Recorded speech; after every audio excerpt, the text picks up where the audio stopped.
What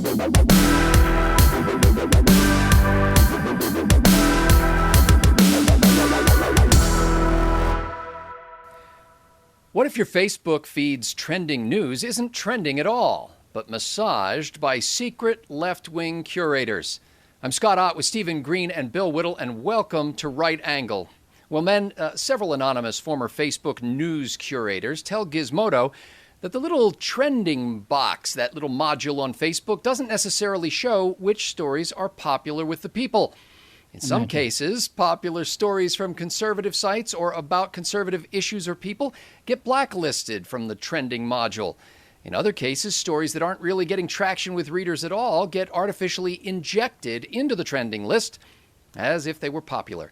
Now, Facebook denies this and says it has rigorous neutrality guidelines, but Stephen Green, we're used to the mainstream media's long habit of pushing a leftist narrative while cloaking the alternative. What's different about this Facebook allegation, and why should we care? Well, you know, I heard Facebook, their news feed described in the best term. I think it was just this week. It's a fire hose news feed. It's just it pounds out story after story. And people, you know, even my wife, one of the last things she does at night is to go through her Facebook news feed. And I got to tell you, it's not all bad news, because a lot of stuff she sends me ends up going on up on Instapundit or on Vodka Pundit the next day. There are some great stories there. So it's a great disseminator of information. However, if you're going to call it trending, then it actually has to be trending. You know, if they want to say Facebook editors' choices or Facebook recommends or anything like that, okay, fine.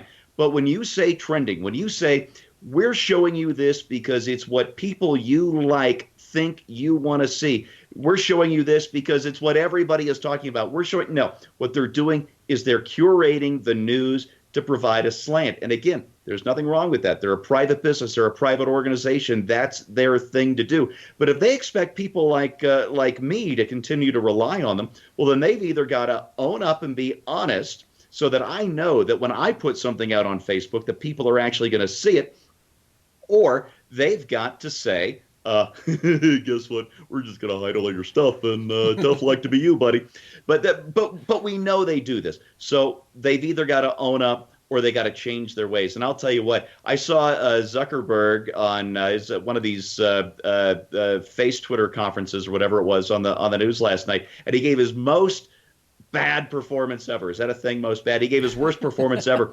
He's saying, well, the important thing, our mission is to connect everybody, with this horrible, awkward, over-rehearsed gesture and these words that he clearly didn't believe. You know what, Zuckerberg? Tell us something you're going to believe and put stuff up on Facebook that we can believe too, please. Well, with a name like Zuckerberg, it's got to be credible. Bill Whittle, Facebook is, as Steve pointed out, a private company with some 1.6 billion customers, most of whom pay nothing for the service. So why can't Facebook decide what's hot and what's not in their trending section? Or are you trying to censor their freedom of the press? Freedom of the press? Mark Zuckerberg remembers. Pepperidge Farm remembers freedom of the press, too. Actually, Scotty, you know, it's funny because it's so nice to have a set of morals and standards that are relatively consistent. It allows you to make ironclad judgments that are absolutely right every single time. And in my case, I think here's what we're dealing with here. If Facebook wants to interject stories into the news stream, right, that is their business. That's their business. They can do whatever they want to. That's why they have Facebook. However, if a story is organically trending and they pull it or suppress it, then that's crossing the line. That's not even allowing their own machine to do what the machine is built to do, which is to allow people to connect to each other. So while I have no problem whatsoever as a corporate entity, including its own, not only its own advertising, but its own particular bias, that's fine. Squashing stories that using their own algorithms are doing well, but just putting the lid on them because they're conservative stories, that's actually evil. And it's not announced. And you know what the great part about this for the left, and the hard part for people like Zuckerberg and to realize, is just how invisible it is. It's not like I don't think there was ever an order that came down like you will remove all. It's just what happens.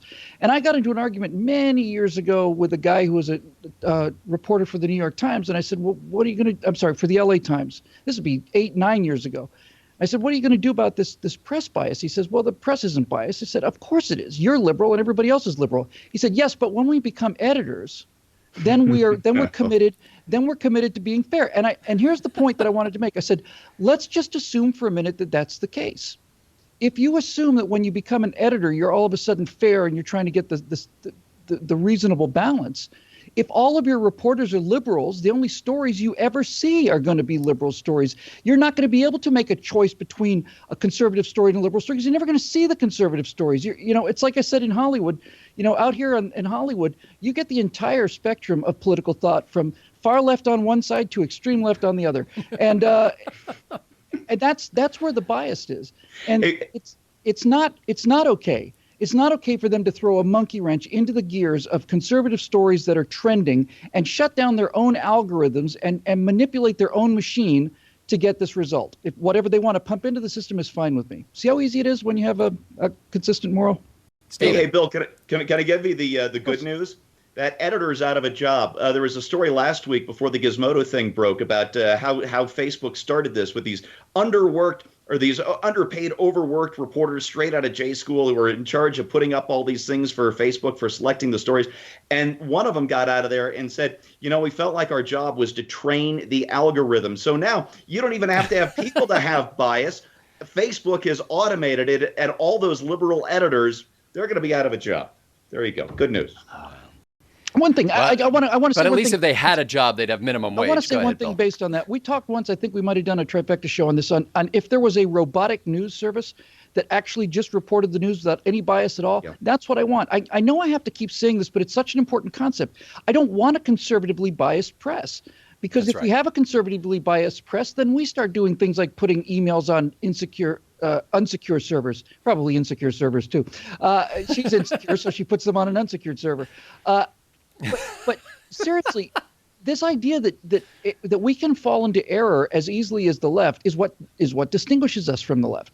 It's this fundamental understanding of the fault in human nature, and they are dedicated to telling a higher truth, which is much, much more important than the actual truth, in order to advance their agenda. And if all they ever hear is their own agenda, I go to colleges and I keep thinking I need to give people the basics of conservative thought. All I really do at colleges, guys, is I convince them that I'm an actual human being. And that's all you need to do, because they expect me to be, take the gays, line them up against the wall and shoot them. And, and we ought to give guns away at kindergarten and, and that kind of thing. We shouldn't? Wow. No, we should. Oh, but that's what the questions I get. That's what they think. Oh, okay. Yeah. When I checked Facebook this morning, the number 3 trending political story was the Facebook trending story itself. And good for them. Yeah. I had been told yesterday that they were hiding that one. But when I clicked the link, something weird happened. They have like a couple of sentences at the beginning, and the lead read as follows. Gizmodo cited unnamed sources said to be ex-employees in the report. And then they go on and they have a quote that says, "There are rigorous guidelines in place for the review team to ensure consistency and neutrality," Facebook said in a statement. Now notice that Gizmodo's sources are unnamed sources, while the official company quote comes from someone named Facebook. Perhaps it should say faceless book. The lead casts more doubt on Gizmodo by noting that its sources are said to be ex-employees. Now, oddly enough, Mr. Facebook did not say of his policies, there are said to be rigorous guidelines in place for the unnamed review team to allegedly ensure consistency and purported neutrality. Marshall McLuhan, famed for his 1964 quip that the medium is the message, allowed a typo to stand on his 1967 book cover, making it "the medium is the massage." McLuhan's somewhat quirky and esoteric point was that the context of the information delivery environment affects the audience's perception and changes it. Like a Hawthorne effect, when workers change their behavior because they know they're being watched, readers react to their own perception of how a story comes to their attention. You receive news from Anderson Cooper differently than you do from your mother. The genesis of the story affects the credibility, the urgency, and the importance of the revelation. So when Facebook implies that it's merely running a mathematical algorithm to display the most popular stories among its members or among your friends, you confer upon these stories a certain set of expectations. But what if there's a wizard behind the curtain, pulling levers and pressing buttons, creating an appearance of dispassionate crowdsourcing when in fact he's actually the managing editor of the newspaper or the producer at the cable news channel? It changes your perception, doesn't it? It gives you additional information with which to weigh the significance of the event and of the presentation itself. Well, it does if you know about the wizard. For Bill Whittle, Stephen Green, and the Right Angle team, I'm Scott Ott.